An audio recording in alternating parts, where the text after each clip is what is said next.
India invented Buddhism, and then India forgot it. The Buddha was born on the edge of these plains. He taught here, he died here. For more than 1,000 years, this was the beating heart of the Buddhist world. Monks walked these roads. Emperors carved his words into stone. Today, fewer than 1 in 100 Indians is Buddhist. Think about how strange that is. Buddhism went on to conquer China, Japan, Tibet, Korea, almost all of Southeast Asia. It became one of the largest religions on earth. And in the one country that created it, it almost completely disappeared. So what happened? How does a civilization lose the religion it gave the world? Let's start with how big it once was.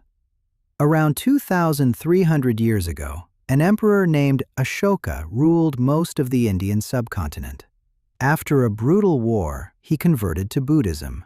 He didn't just believe it, he funded it. He built monasteries, he sent monks abroad, as far as Sri Lanka and the Greek kingdoms to the west.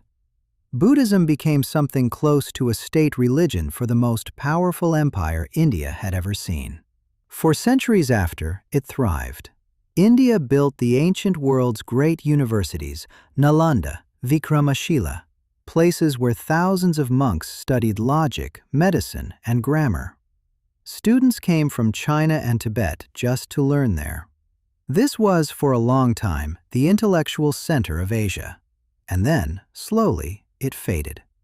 By around the year 1200, Buddhism had all but vanished as an organized religion across most of India.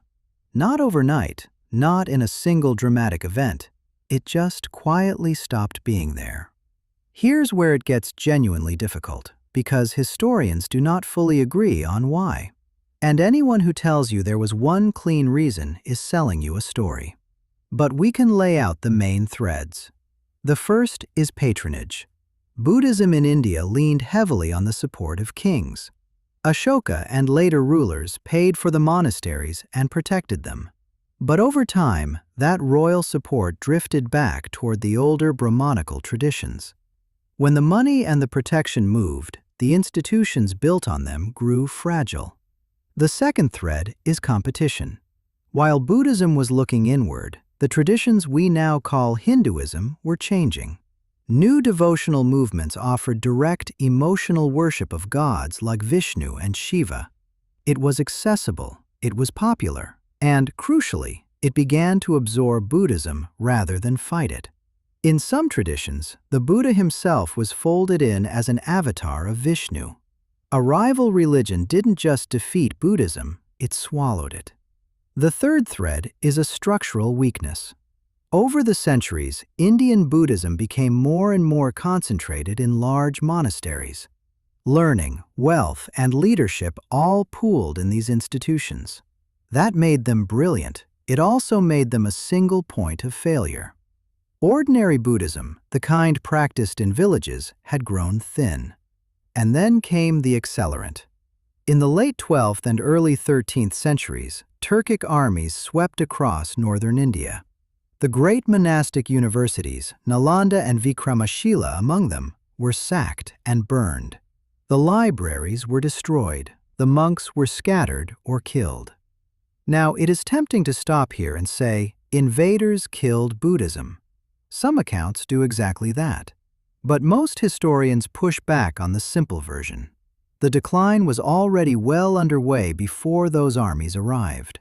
The monasteries were vulnerable precisely because Buddhism had already lost its wider roots.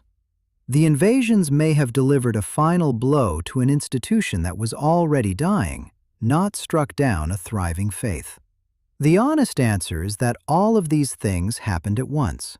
Lost patronage, a rising rival that absorbed it, a top-heavy structure, and a violent shock at the end. Historians still argue about how much weight each one deserves. But here is the part that changes the whole story. Buddhism didn't really die, it moved.